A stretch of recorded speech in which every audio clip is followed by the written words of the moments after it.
Before the pandemic, I'd had a rocky road. My husband passed away when the boys were almost 5 months old.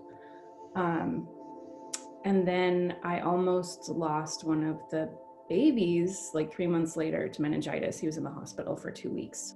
My coping, I shut down entirely. I felt nothing. And that's kind of where I retreat to. I was diagnosed with PTSD after all of that. The emotion that would pop through would be like this rage, which is not me. Um, and I saw myself falling into that pattern again. Anxiety attacks, those are fun. My sister has become my anchor on that one. Like I will call her crying and not able to get a single word out, and she'll help. She has this grounding exercise that is the best. And she'll just like, do you need an ambulance? I'm like, no. And then she'll talk me through coming back to reality out of that one. She's like, do you need to be heard? Do you need to problem solve? Or do you just need to yell? If I have an anxiety attack, I know what that is.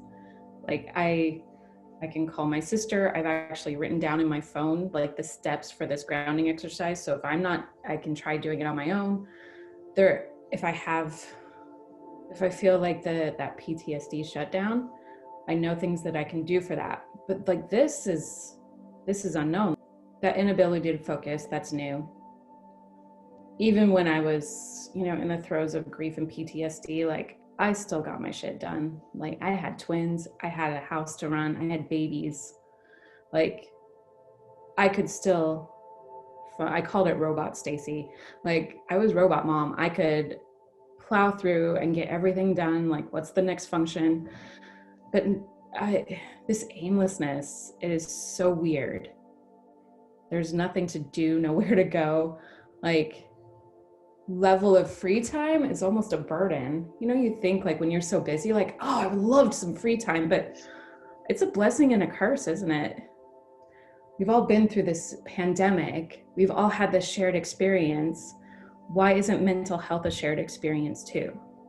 I have been seeing a lot more articles regarding mental health and taking care of mental health and discussing it. I've seen a lot more like farther up the news feed.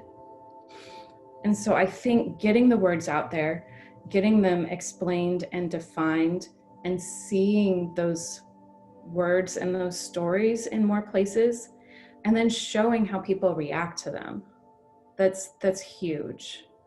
And I think that's just part of making the narrative more comfortable so that people can express their mental health struggles and feel that those struggles have value.